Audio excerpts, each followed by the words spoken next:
Yeah.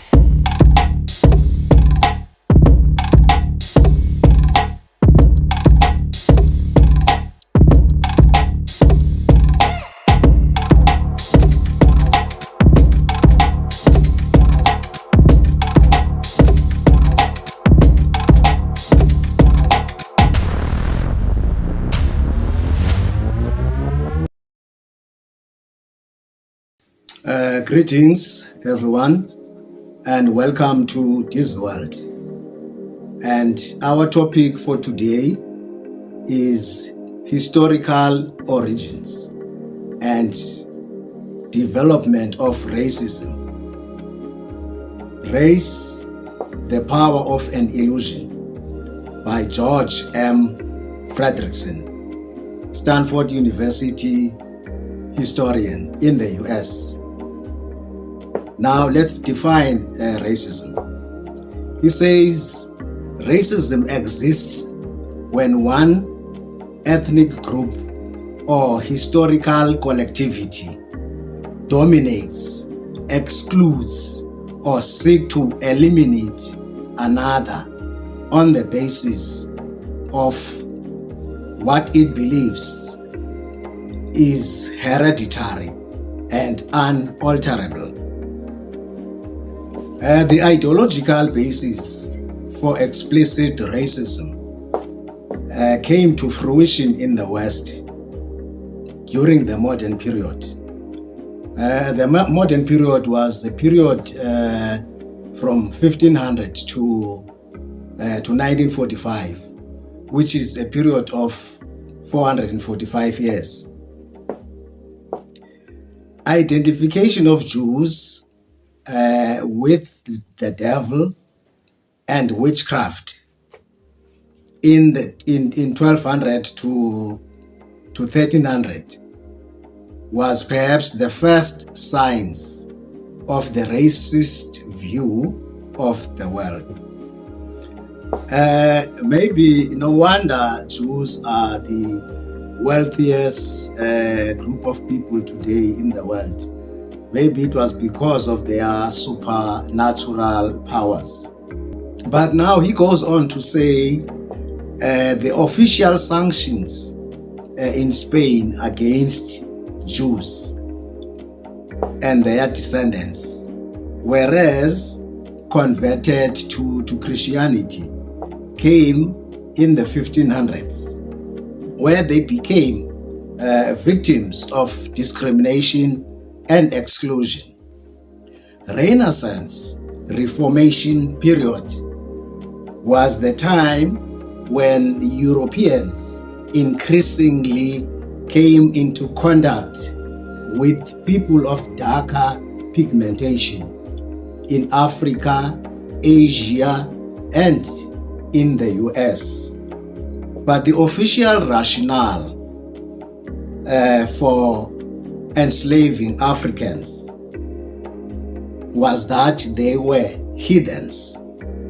But slave owners or slave traders sometimes interpreted a passage in Genesis as their justification. Ham, they maintained, committed a sin against his father, Noah, that condemned his black descendants to be servants of the servants. Maybe that's the reason why Africans, black people or Africans in particular today, wherever you go, you will find that we are servants of servants. When Virginia decreed in 1667 converted slaves could be kept in bondage only because they had heathen ancestry, the justification was changed from religious status to something approaching race.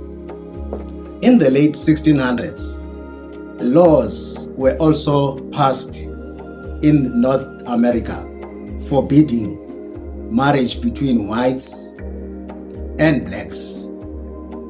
And such laws implied that blacks were inalterably alien and inferior. A scientific theory of race moved away from the Bible and insisted on an essential unity of human race. In the 1700s/1800s, an increasing number of writers defending slavery maintained that races constituted separated species. Ideological racism also grew and intensified in Europe and the US, attributed to emancipation, nationalism, and imperialism.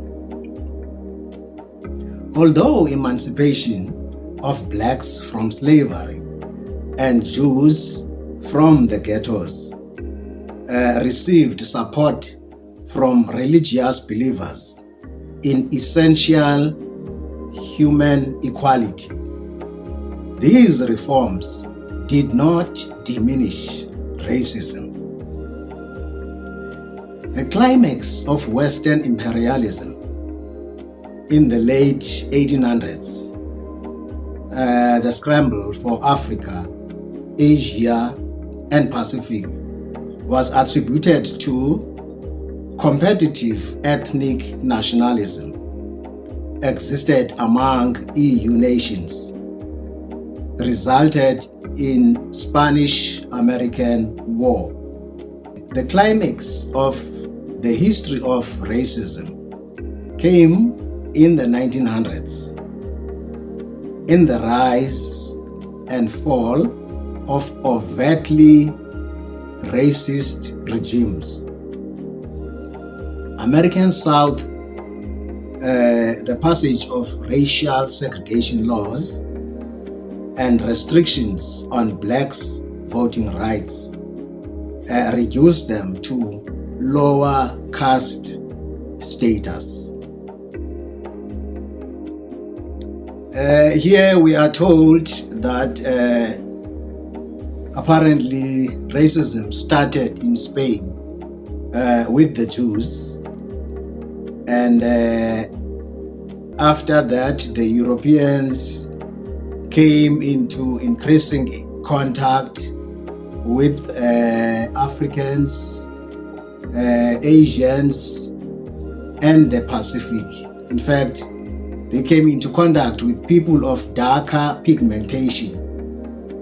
And also, to my surprise, also there is something else that they are that the historian is saying here about witchcraft.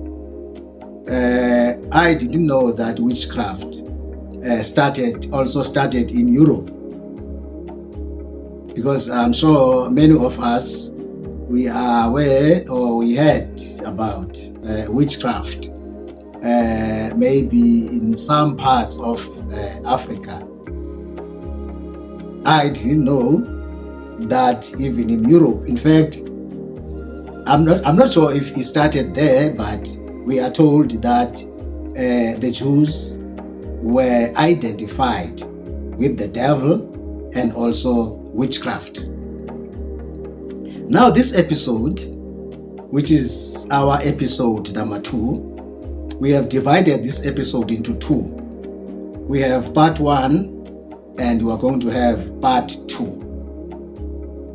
But for now, we have come to the end of part 1.